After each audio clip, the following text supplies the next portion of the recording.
boleh kamu rayu, boleh kamu pujuk, boleh kamu dengan cara apapun. Silakan. Yuk. Ayo. Bisa kasih ya? Ya. Coba. Aku udah kasih. Oh, Jadi udah ikhlas ya. udah. Ikhlas ya? Baik. Ada yang Ada yang senyum mah nggak bakalan ikhlas kali, yang senyum dua itu. ya, coba. Ada yang itu bagaimana? Ada yang tidak? Oh, ikhlas semuanya. Ikhlas semuanya. Ya. Jadi, udah ya. Nah, coba saya minta Pak Mulyadi, kenapa Pak Mulyadi memberikan kertas tersebut pada Pak Parjo? Ya. Baik, saya akan menjawab menurut pendapat pribadi saya. Jadi, apapun barang yang berharga tentunya hanyalah titipan. Jadi kalau membutuhkan, walaupun penting untuk kita, orang lain lebih membutuhkan, maka akan berbeda. Coba Bu Is dengan Bu itu tadi benda tersebut dibuka atau diberikan atau tidak? Diberikan sama Bu ikhlas banget. Kenapa? Kata Bu itu ikhlas buat saya. Oh gitu. Ya. Saya baik dong, ikhlas. Oh iya. Coba Bu Rosa. Saya kasih tadi kepada Tina harta yang berharga yang saya miliki karena saya mengasihi Tina. Jadi ada opsinya masing-masing, punya kesimpulan masing-masing. Iya, subhanallah. Terus kalau kamu sih, Ya, kesan masing-masing. Bu Suri, Sebenarnya apa dulu? enggak, tadi benda yang kamu kepal itu sudah digenggam erat atau diberikan pada teman kamu? Apa mau dikasih? Oh ini juga nggak kasih. Oh, nggak dikasih. Nggak kasih. Kenapa kamu nggak kasih? Saya alasannya apa? Sebenarnya apa dulu? Saya. Apa aja? Itu Ini berharga banget. oh iya. Kenapa Putri nggak mau ngasih? Karena aku suka warnanya. Oh gitu. Kan cuma satu. Iya. Baik. Jadi Ada yang ikhlas semua ya? Ada yang nggak ikhlas dong. jadi begini. Benda Harus begitu kan? Harus ada yang nggak ikhlas kan? ya. Jadi benda-benda tersebut kenapa kita genggam? Dorong. Kenapa kita genggam? Karena memang kita harus mengendalikan, dan pengendali itu adalah yang memiliki benda tersebut, ya. Apabila dia ingin sekali, boleh dia itu bisnisnya. Saya tadi kata Bu Rosa bilang ya, saya terserah saya, orang yang menipu saya, ya kan, mau saya berikan, orang saya sayang amat ingat, ya. Terus ada lagi tadi Bu Christine bilang, saya nggak mau bagikan, orang saya suka dengan benda ini. Jadi kesimpulannya adalah benda apapun ya atau milik apapun itu tergantung pada kita, kendali kita. Seperti itu. Jadi ilusi guru mengontrol murid itu berarti yang mengontrol guru mengontrol murid itu sebenarnya salah.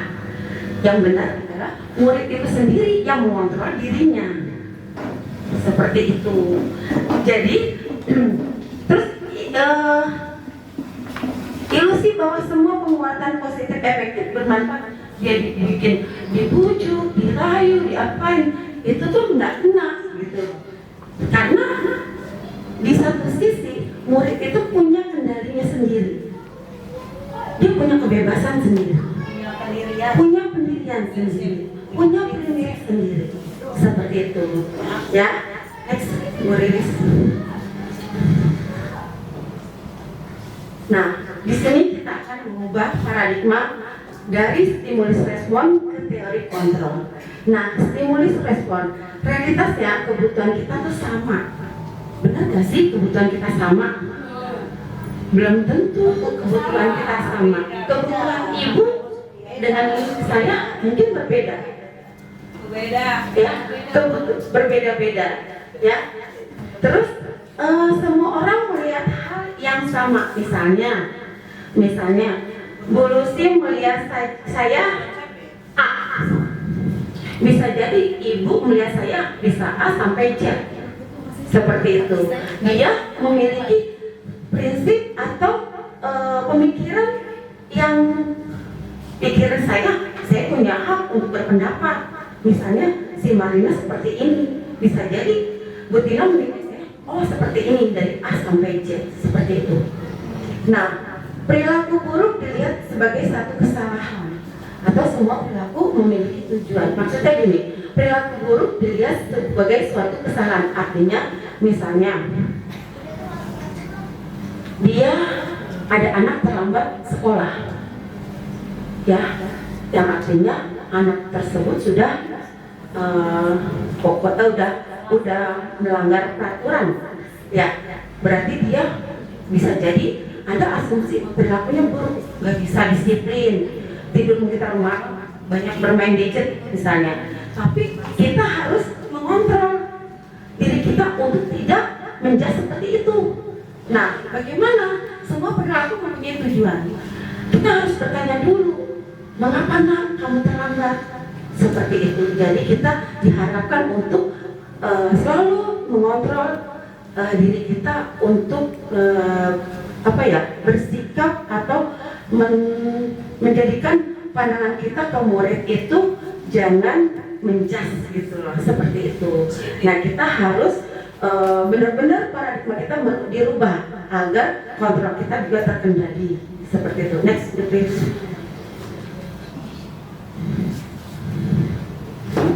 Nah, apa yang ibu bapak ketahui tentang disiplin positif? Coba, sering ya kita dengar kata disiplin. Tapi kita, saya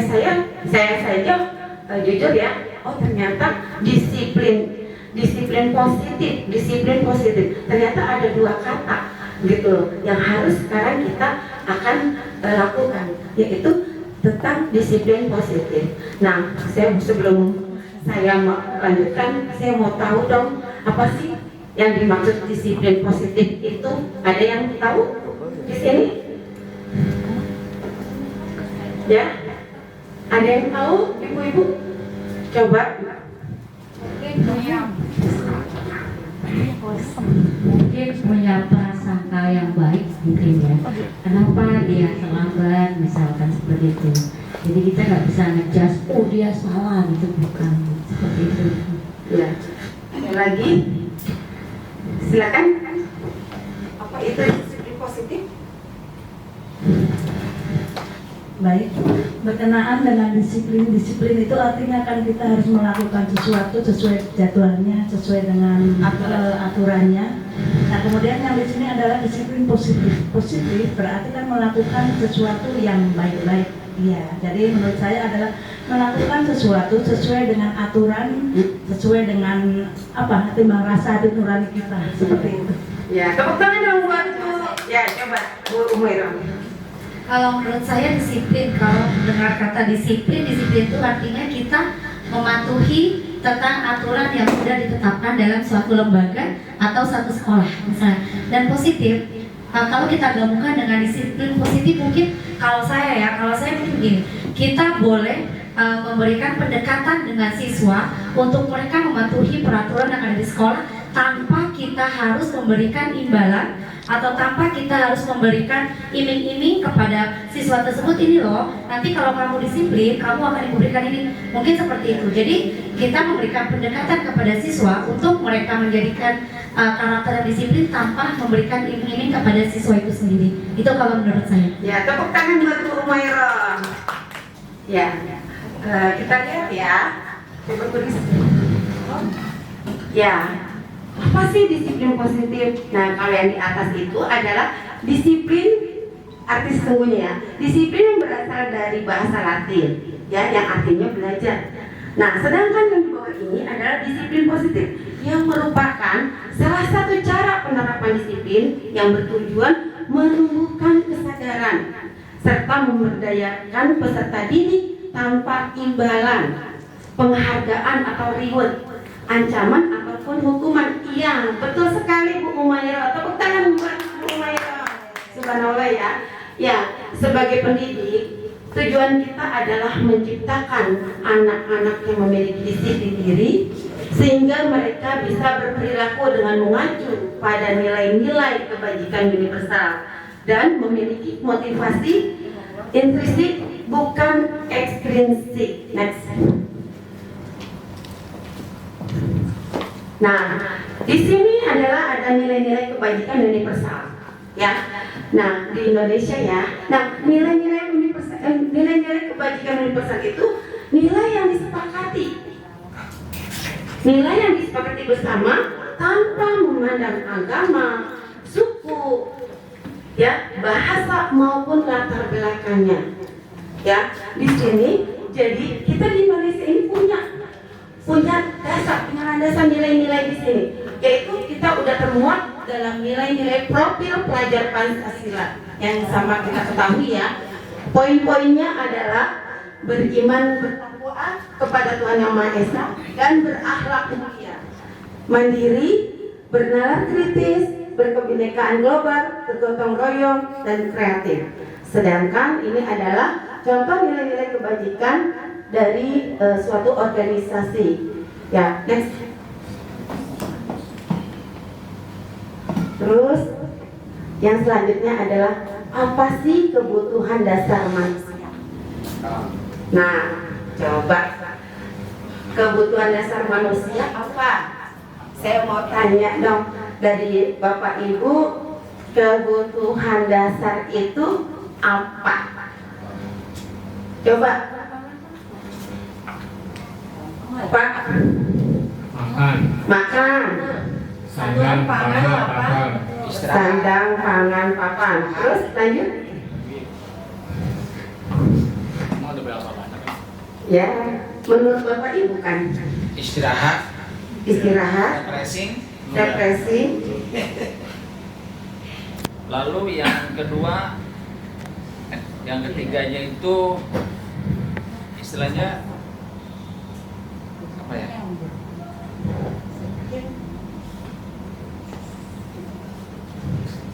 Udah dua aja. Ya. Coba ditambah lagi, Pak Parlian mungkin. Ini dah. Ya. Gak enak suara. Mari. Gak ada suaranya ya Pak. Kebutuhan kita sesungguhnya itu yang tadi dibilang papan sandang itu segala macam, dan tak lupa kasih sayang. Kita semua memerlukan Kasih sayang. Coba bisa diputar Bu. Apalagi ada kebutuhan apa saja sih kebutuhan manusia itu? Kalau menurut saya, kebutuhan dasar manusia itu adalah adanya kebutuhan fisiologis, kebutuhan akan rasa aman, kebutuhan rasa memiliki kasih sayang, kebutuhan memiliki penghargaan, Ya. dihargai, ya dihargai maksudnya. Apa? Biar lulus. Oke. Ya. Ya. Sekarang kita lihat ya. Apa aja kebutuhan dasar manusia? Coba. Wah, ternyata kebutuhan dasar manusia itu ada 5. Tuh 2, 3, 4, 5. Yaitu kebutuhan bertahan hidup, cinta dan kasih sayang, penguasaan, kebebasan, juga kesenangan. Bapak Ibu, di sini saya juga bertanya lagi ya. Kira-kira apa sih yang sudah kita sudah rasakan, sudah kita memilikinya, sudah kita bisa, atau apalagi yang jadikan PR kira-kira, dan kelima kebutuhan dasar tersebut ada nggak yang masih PR yang kita belum kita penuhi, dapati? Nah, apa? Cinta dan kasih sayang. Cinta dan kasih sayang. Pak Barulian katanya kurang cinta dan kasih sayang. Kalau merasa? Menurut saya ya, terlebih di lingkungan kita ini yang masih kurang banget itu penguasaan diri. Penguasaan, ya. Ada lagi? Ya, memang ya kita harus mempunyai 5 ini. Apabila kita tidak punya salah satunya aja adalah masalah bagi kita. Begitu juga pada murid. Apabila murid itu punya masalah, tentunya kebutuhan dia itu juga terganggu. Apa itu kebebasannya, apa itu kesenangannya, apa itu cinta kasih sayangnya. Nah, seperti itu. Lalu apa sih yang ada di bertahan hidup itu? Ya tentunya makan, tempat tinggal, pakaian, keamanan, juga kesehatan. Terus poin di cinta kasih sayang itu apa aja yang mesti kita raih? Rasa diterima, dipedulikan, berbagi, kerjasama, menjadi bagian kelompok itu adalah merupakan dari cinta kasih sayang. Terus penguasaan. Oh, penguasaan itu dari harga diri. Keinginan terpenuhi belum ya? Terus untuk dianggap. Nah, itu PR banget saya. Ya, untuk dianggap menjadi pemimpin, memprestasikan atau diakui dan didengar. Seperti itu. Terus kebebasan. Nah, saya tuh butuh kebebasan. Apa sih? Oh, mandiri, memiliki pilihan. Terus mencoba hal-hal yang baru. Terus mampu mengendalikan arah dirinya. Oh, saya arahnya mau kemana nih hidup saya? Mau ke sini kah? Mau ke situ kah? Kita yang tahu. Nah, apabila hal tersebut kita tidak terpenuhi, maka kita merasa tidak bebas diri kita. Seperti itu ya. Terus kesenangan. Kita butuh dengan kesenangan untuk bermain, untuk humor, untuk antusiasme, juga untuk tertawa. Seperti itu. Nah, kadang kalau kita melihat murid kita ya di dalam kelas, dia sedang ada masalah, sering banget kita jumpai, yaitu biasanya dia tersenyum, tapi dia merasa termenung, seperti itu. Nah, itulah yang jadi poin bagi kita untuk melengkapi, kita untuk dengarkan, kita sebagai orang tua kedua untuk mereka. Seperti itu, jangan sampai masalah mereka itu berlarut sehingga mereka merasa kebebasannya atau kebutuhan dasarnya itu tidak terpenuhi. Seperti itu. Next.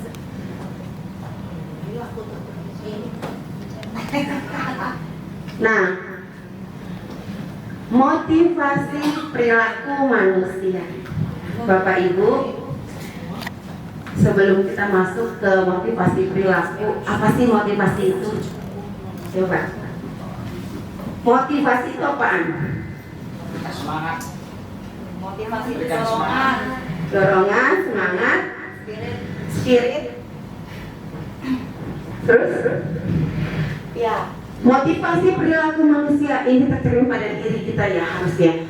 Nah, kira-kira motivasi kita itu di sini ada 3. Pertama adalah motivasi yang pertama untuk menghindari ketidaknyamanan atau hukuman. Nah, untuk mendapatkan suatu imbalan atau penghargaan dari orang lain.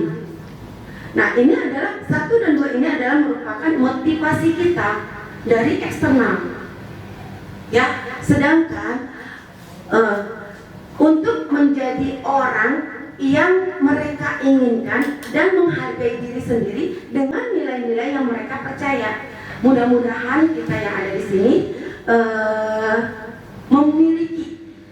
memegang teguh untuk menjunjung tinggi motivasi yang selalu ada di dalam diri kita, yaitu motivasi internal, ya, seperti itu, ya. Next. Nah, di sini ada kata hukuman, konsekuensi, restitusi. Nah, kalau hukuman mungkin udah sering kali ya kita dengar hukuman. Nah, konsekuensi itu adalah sesuatu yang kita kerjakan, kita harus konsekuen. Ya. Sedangkan restitusi, jujur saya sendiri baru tahu bentuk ketika saya mempelajari modul ini. Nah, hukuman itu dia poinnya datang tiba-tiba. Misalnya, si Adi terlambat masuk ke dalam gerbang sekolah. Tiba-tiba kamu keliling lapangan ya. Nah, itu merupakan hukuman. Nah, terus murid tidak tahu apa yang jadi. Dia itu sering was-was. Dia bertanya-tanya, aduh, saya terlambat nih, kira-kira mau dapat hukuman apa ya?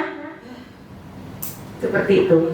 Terus hukuman itu bersifatnya satu arah, ya, bersifat satu arah.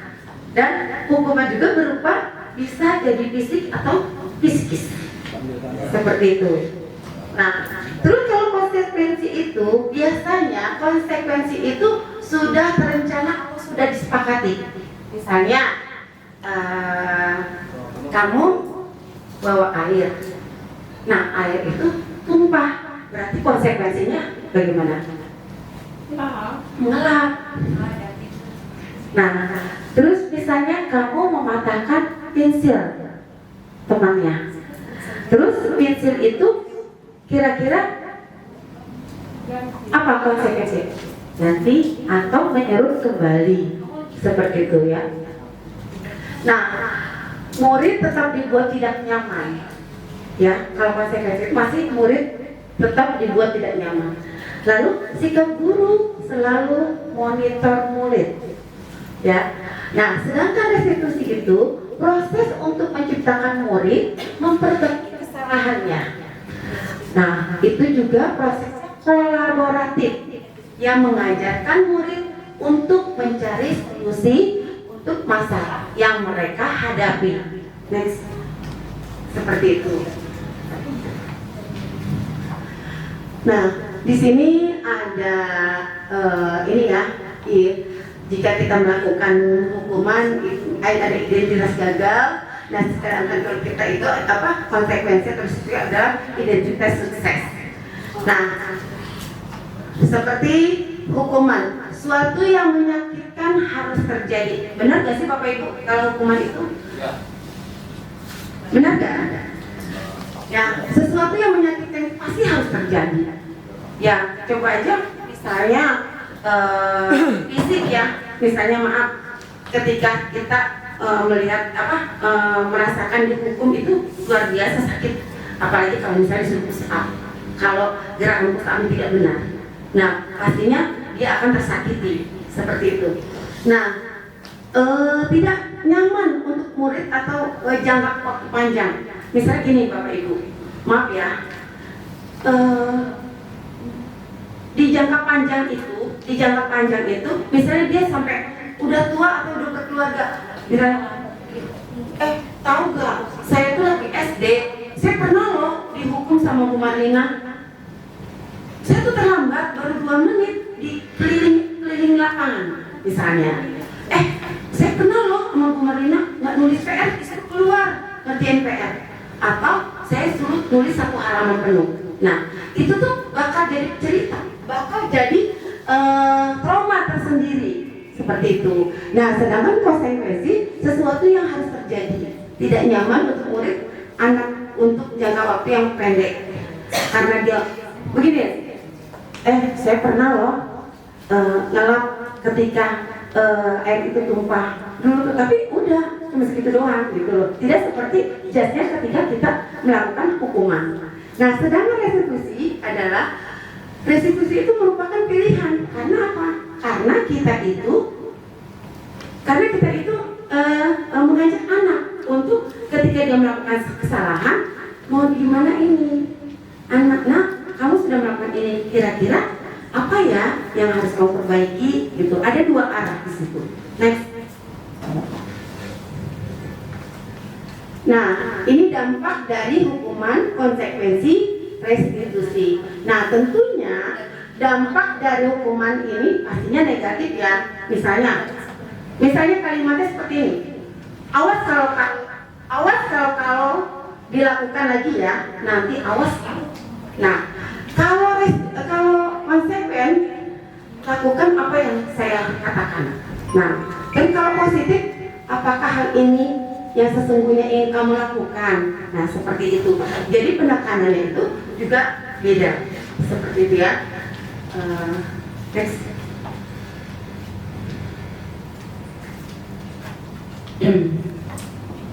Nah, lanjutin.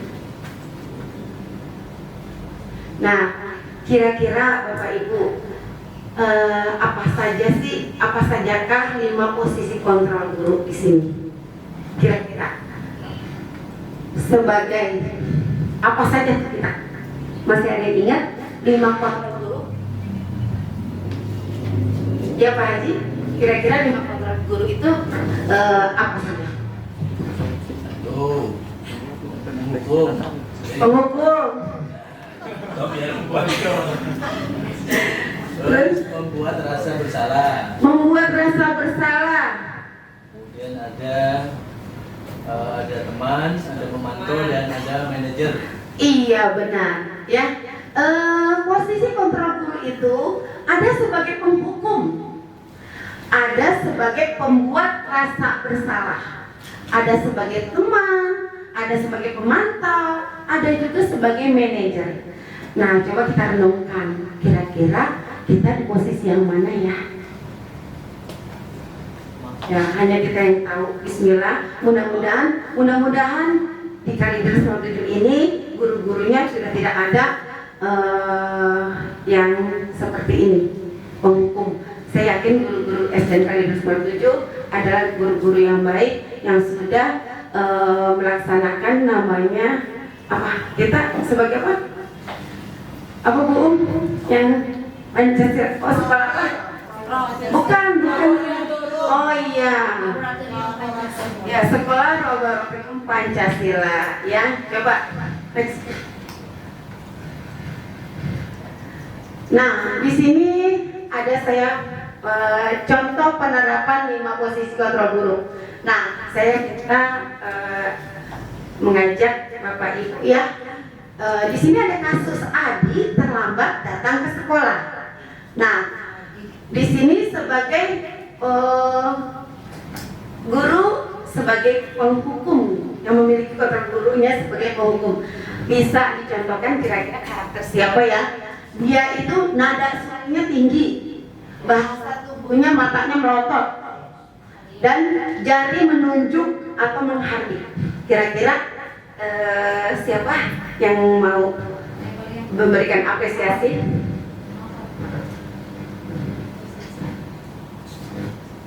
Ya, nada suara tinggi, bahasa tubuh, mata melotot, dan jari menunjuk atau menghardik. Ini kalimatnya memperagakan. Memperagakan. Mempraktekkan, Pak. Coba, maaf butuhnya mix. Tuh. Pas. Itu laporan di olahraga nih. 50 terang. Ayo, baca aja, tinggal baca. Berdiri aja. Ya. Coba ke depan, bisa terlihat gak Pak? Lambat lagi. Sebagai penghukum. Lambat lagi. Yang muridnya saya deh. Kan Adi. Papan Jo muridnya. Ya. Buka pecinya lah. Apa contoh doang, Pak? Iya, contoh. Udah direkam nih. Contoh bantu tolong. Ini yang maju ntar BCC dulu. Maju BCC dulu. Saya lebih maaf lagi ya. Action. Ya. Artis. Kamu gak nurut, disuruh lari. Itu Pak. Iya. Terlambat lagi, pasti terlambat lagi. Selalu datang terlambat. Kapan bisa datang tepat waktu? Jangan dulu Pak, begadang dulu Pak. Cepat, lari di lapangan 5 putaran.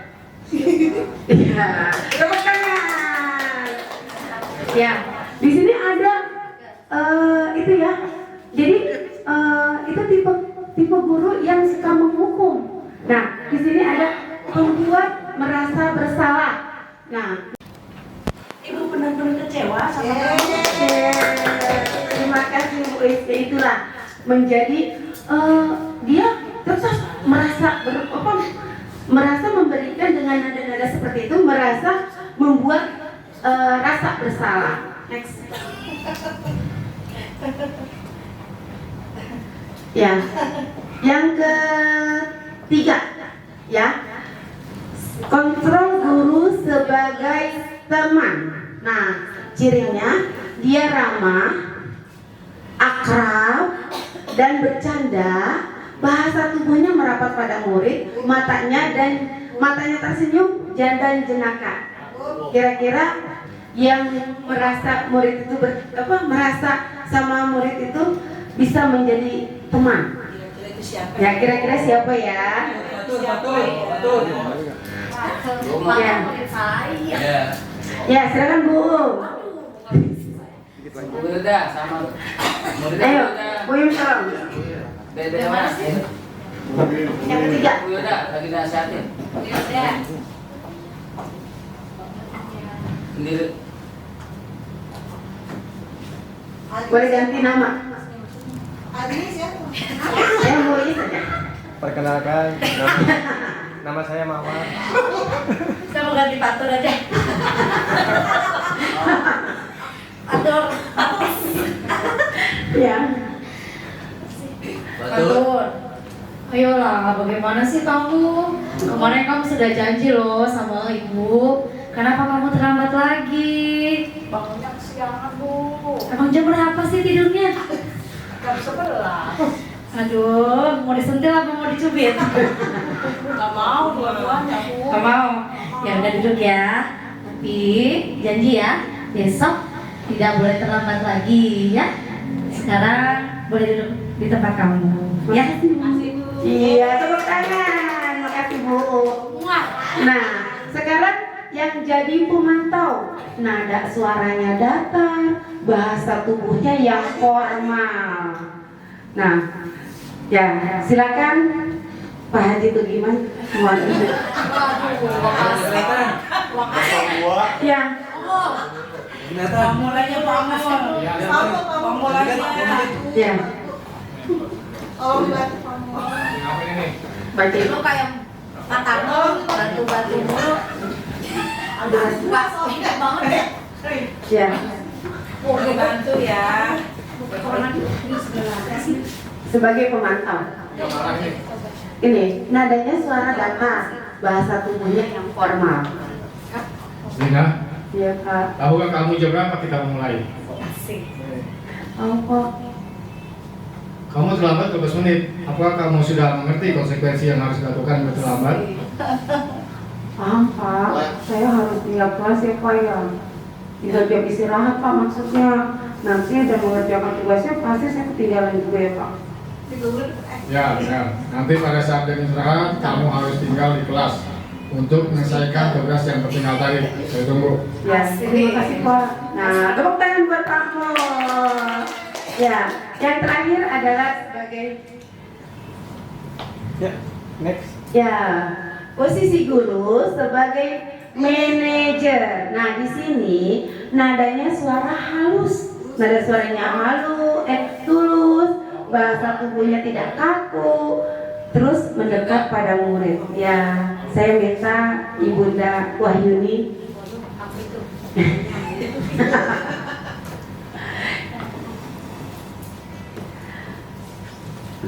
Ya, ini dia sebagai manajer. Posisi kontrol guru sebagai manajer.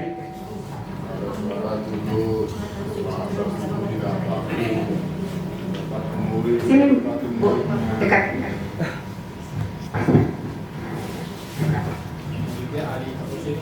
Iya.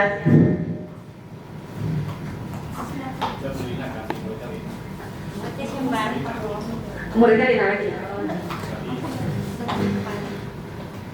Adik, apakah kamu mau tahu? Lina, Iya Bu. kamu tahu nggak ini jam berapa? Jam 7 Bu. Kenapa kamu terlambat? Saya bisa menanyakan teman saya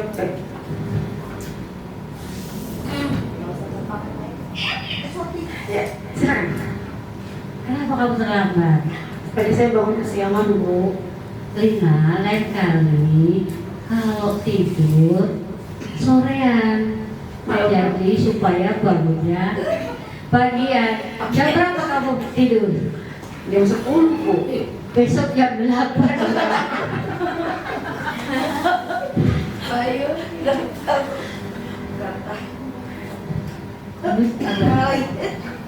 Ya, tolong besok ya ada perubahan. Baik Bu. Ya, sekali lagi tolong ada perubahan. Iya Bu. Oke, baik. Besok lupa ya. Ya Bu. Terima kasih. Iya, sama-sama. Seperti Bu Yuni, kira-kira posisi kontrol seperti apa? Apakah dia termasuk manajer? Bukan ya? Ya. Nah, coba untuk Bu Rosta saya minta bantu untuk mencontohkan posisi kontrol sebagai manajer. Muka manajer, direktur.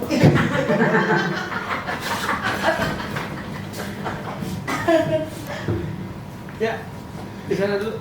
Dia bernadanya suaranya tulus, bahasa tubuhnya tidak kaku. Ya, apakah kamu tahu jam berapa? Nyari rambut taman. Jam 7 Bu. Sekarang jam berapa? Jam 7 Bu.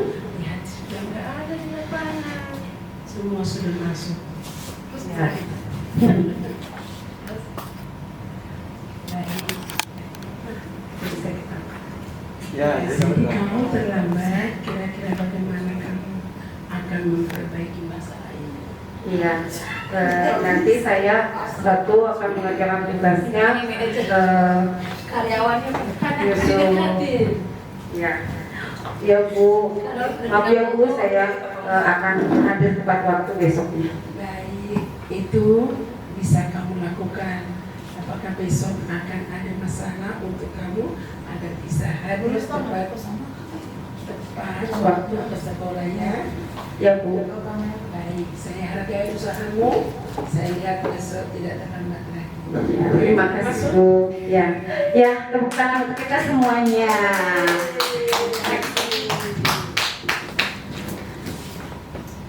Ya, sekarang ada kuis di mana sih 5 posisi kontrol guru. Next. Nah, posisi kontrol apakah aku? Berapa kali Bapak harus memberitahu kamu ya? Kira-kira itu sebagai apa?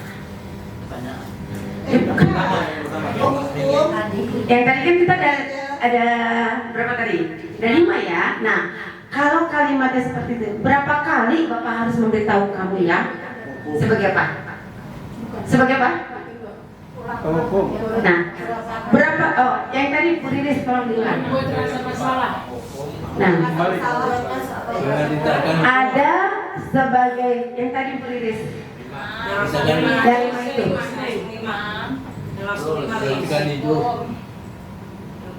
Nah, ada sebagai penghukum, ada pembuat rasa bersalah, ada sebagai teman, ada sebagai pemantau, ada sebagai manajer. Nah, next yang tadi. Hukum.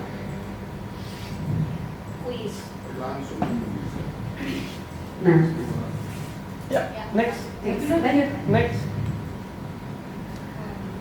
Berapa kali Bapak harus memberitahu kamu ya? Kira-kira pembuat rasa bersalah. Kira-kira apa jawabannya Bu Riris? Itulah kalau saya. Ya, benar. Pembuat rasa bersalah. Next. Dapat nih. Patuhi aturan saya atau awas?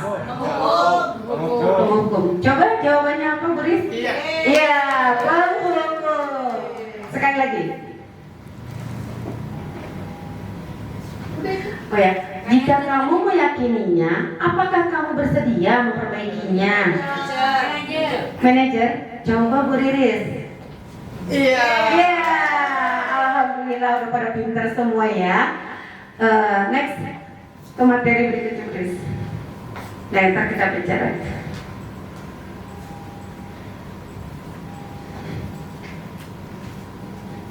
Sekarang tentang sebelumnya Bu Riris.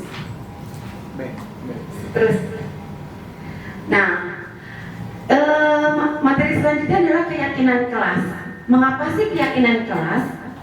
Bukan peraturan kelas.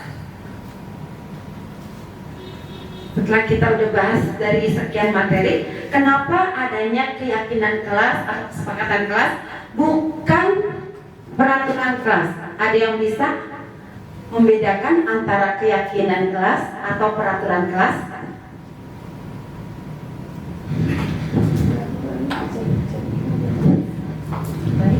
Kalau peraturan kelas itu biasanya yang membuat adalah guru. Tapi kalau keyakinan kelas atau kesepakatan kelas itu dibuat bersama-sama seluruh warga kelas. Kalau ada yang melanggar ya itu konsekuensinya dari apa yang telah disepakati mereka. Ya, alhamdulillah, bagus. Tepuk tangan dong Ibu buat Bu Is. Ya, inilah bagaimana cara kita untuk membuat keyakinan kelas. Yang pertama, keyakinan kelas itu bersifat lebih abstrak ya. Nah, terus berupa pernyataan-pernyataan universal. Pernyataan keyakinan kelas ini dibuat dalam bentuk positif atau tidak terlalu banyak. Misalnya gini Bu, maaf saya umpamakan, kita itu ceritanya pengendara motor. Nah, pengendara motor itu menggunakan apa? Helm. Iya, menggunakan helm. Nah, itu merupakan apa? Peraturan. Tapi di sini kita ingat akan keselamatan diri kita. Kita ingat akan keselamatan diri kita. Nah, oleh karena itu kita pakai helm, kita mau selamat gitu. Nah, di sini ada timbul nilai-nilai kebajikan yang ada seperti itu. Contoh kedua, kita menggunakan masker. Ya, kita menggunakan masker, kita mencuci tangan. Kira-kira itu apa nilai kebajikannya? Untuk kesehatan dan keselamatan. Ya, terima kasih Bang. Tepuk tangan buat Om No. Iya, nilai kebajikan yang kita peroleh adalah kesehatan. Ya, lanjut Bu Riris. Jadi pembentukan kelas itu, keyakinan kelas itu agar siswa tersebut benar-benar meyakini dengan adanya yang sudah mereka sepakati di kelas tersebut. Terdapat dengan adanya, disertai dengan adanya nilai-nilai yang harus kita ambil. Misalnya yang tadi ya, anak-anak membuat kesepakatan kelasnya salah satunya ini. Saya sudah membuat kesepakatan kelas 1A ya, datang ke sekolah tepat waktu. Berarti nilai kebajikannya apa? Nilai kebajikan yang kita peroleh apa kira-kira? Yaitu kedisiplinan. Terus menjaga kebersihan dan kerapian kelas itu bisa merupakan kebersihan dan kesehatan. Nah, seperti itu. Nah, lanjut Bu Riris ya. Ini adalah materi yang terakhir, yaitu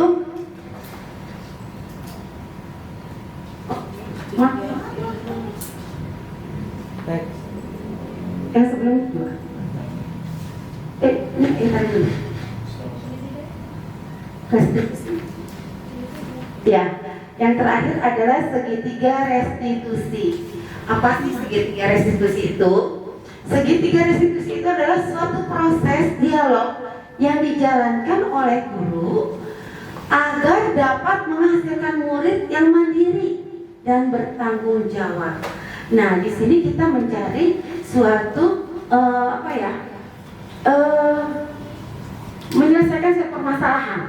Nah, menyelesaikan satu permasalahan itu adalah kita berfokus dengan segitiga restitusi ini. Yang pertama, menstabilkan identitas. Setiap orang pastinya pernah melakukan kesalahan, ya. Nah, kata yang tepat mungkin kamu bukan satu-satunya yang pernah melakukan ini.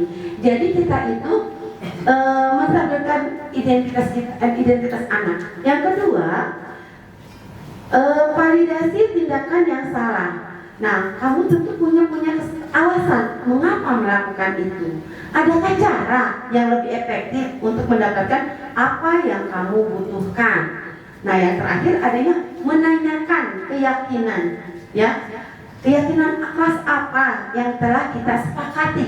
Nah, kamu ingin menjadi orang yang seperti apa? Nah, Ntar saya jelaskan next Bu Riris untuk poinnya. Nah, ini yang dimaksud yang pertama ya. Kenapa kita arahkan yang pertama itu menstabilkan identitas? Nah, poinnya adalah berbuat salah itu tidak apa-apa. Nah, tidak ada manusia yang sempurna. Saya juga pernah melakukan kesalahan seperti itu. Kita bisa menyelesaikan ini, Bapak atau Ibu tidak tertarik mencari siapa yang salah, tapi Bapak atau Ibu ingin mencari solusi dari permasalahan ini. Nah, kamu berhak merasa begitu, gitu. Nah, jadi kesimpulannya adalah membuat kesalahan bagian dari proses pembelajaran yang bertujuan untuk mengubah identitas anak dari orang yang gagal, ya, karena melakukan kesalahan menjadi orang yang sukses. Dia merasa udah salah, gitu loh, salah. Namun kesalahannya itu enggak dia langsung begitu, gitu loh. Nah, gimana caranya kita itu sebagai guru membangkitkan dia supaya tidak menjadi orang yang gagal? Tidak dihakimi. Ya, tidak dihakimi seperti itu. Next.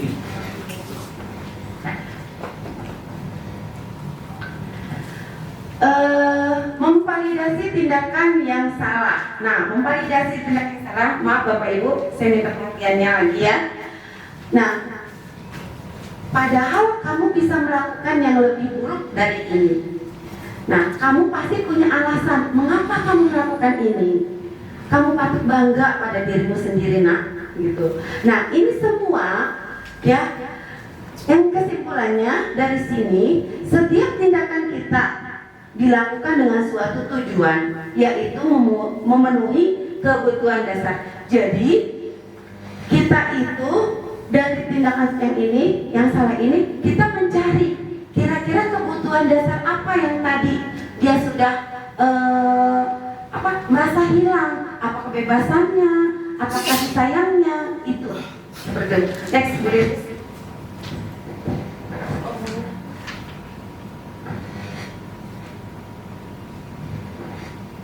Yang terakhir, menanyakan keyakinan. Dari dua poin yang tadi, kita sekarang menanyakan ke anak tersebut kira-kira keyakinan. Nah, dari kesalahan mereka itu, keyakinan apa sih yang sudah dia langgar, kesepakatan apa gitu dari kesalahan dia itu. Nah, apa kita tanyakan, apa yang kita percaya sebagai kelas atau keluarga, apa nilai-nilai umum yang kita telah sepakati. Kita tanya ke anak tersebut, ya, kira-kira nilai-nilai apa yang sudah kamu maaf jangan kata melanggar ya, ada kata yang baiklah yang kita ucapkan gitu loh. Nah, terus kamu mau jadi orang yang seperti apa? Jadi kita tanyakan di sini, kamu mau jadi seorang seperti apa? Atau lebih tepatnya, kamu setelah kejadian seperti ini mau kamu apa gitu. Jadi berdasarkan teori kontrol menyatakan bahwa kita pada dasarnya termotivasi secara internal. Maksudnya ketika kita bertanya seperti itu, oke, kamu maunya apa, nak? Nah, berarti kan dari dalam diri dia, bukan dari yang eksternal lagi, bukan dari dorongan orang lagi. Jadi di sini terfokuskan anak itu sadar akan kesalahannya dan ingin memperbaiki kesalahannya, seperti itu. Next, please. Nah, ini terakhir ya yang saya lakukan ketika saya membuat contoh penerapan segitiga diskusi.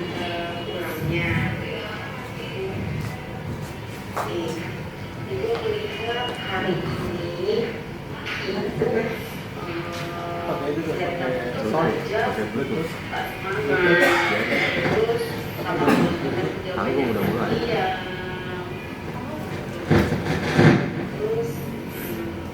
dan ibu lihat tadi pagi pun kamu tidak ada ya kegiatan pramuka. Ada yang ingin kamu ceritakan di liburan?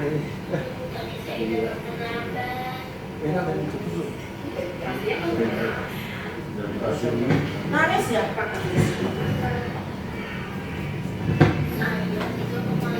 Duitnya kasih duitnya.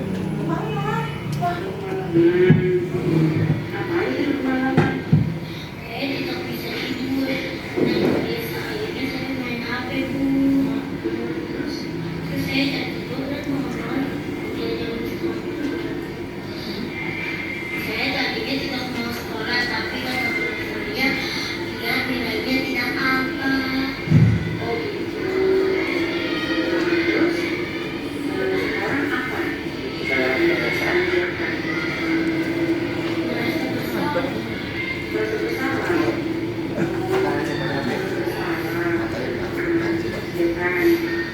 Setiap orang itu pastinya pernah melakukan kesalahan. Ya, ibu juga pernah melakukan kesalahan. Tapi ibu berharap mereka bisa belajar dari kesalahan itu sendiri. Nah, kita tahu kesepakatan kasih kakak. Datang ke sekolah tepat waktu. Nah, datang ke sekolah tepat waktu. Ternyata hari ini Jepang datangnya terlambat. Terus Jepang nggak bisa ikut kegiatan memang tadi datangnya juga kurang. Oh gitu. Ya udah nih, untuk kedepannya Jepang kan udah merasa ketika datang terlambat itu banyak sekali kerugiannya. Nah, tidak bisa ikut kegiatan pramuka, ya tidak ikut kebiasaan itu.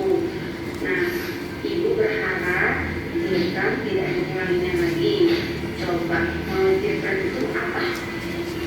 Tidak mengulanginya. Ya, tidak mengulanginya lagi kan? Nah, tentunya pasti ada cara supaya tidak datang terlambat. Ibu tidak terlalu malam dan mengurangi main HP. Oh, bagus. Jadi mulai besok jangan tidurnya kemalaman, ya. Kurangi main HP-nya, ya. Ya. Ketika kita mau sekolah, bangun itu tidak kesiangan, ya. Tadi soal subuh kan? Lupa kan jadinya. Nah, jadi itu banyak kemudian ya. Udah bagus. Kedepannya kata Jepang tidak ingin dibalikan. Nah, sip, ibu jempolin. Mudah-mudahan besok Jepang tidak terlambat dan apa? Mengurangi main HP-nya, oke? Nah, sekarang Jepang di sekolah tentunya kita Jepang udah. Terima kasih ya sudah percaya sama ibu. Nah, kalau usah merasa bersalah ya. Ya. Nah, ya. Karena kasih. Ada Jepang. Nah, itulah Bapak Ibu contoh yang saya lakukan ya ketika menanyakan Jepang ketika dia datang terlambat. Jadi bangkitkan identitas dia nggak merasa nggak gagal. Jadi kita harus di dalam restitusi itu kita juga harus menyemangatkan kembali, jangan sampai menjadi trauma apa yang kita inginkan, dan dia juga akan menjadikan meyakini diri dia, oh saya tidak boleh terlambat lagi. Itu di dalam diri dia sendiri, bukan dari faktor dari luar seperti itu. Baik, sekedar penutup, di sini ada kata yang saya kutip, yaitu dalam rangka menciptakan budaya positif, penerapan disiplin positif dipraktikkan untuk menghasilkan murid-murid yang berkarakter, disiplin, santun, jujur, peduli, dan bertanggung jawab. Nah, sebagai guru di sekolah, kita dapat menciptakan lingkungan yang positif sehingga terwujud suatu budaya positif. Memiliki kompetensi standar minimal di mana mereka memiliki kesamaan visi serta nilai-nilai kebajikan yang dituju, serta berupaya mewujudkan dalam pembelajaran yang diaplikatif yang mengupayakan pemberdayaan murid agar dapat menjadi peserta didik yang berkarakter. Baik Bapak Ibu, saya mohon maaf apabila pemaparan saya kurang berkenan. Semoga apa yang sudah saya paparkan bisa bermanfaat bagi kita semua. Saya akhiri, wabillahi taufiq wal hidayah. Wassalamualaikum warahmatullahi wabarakatuh.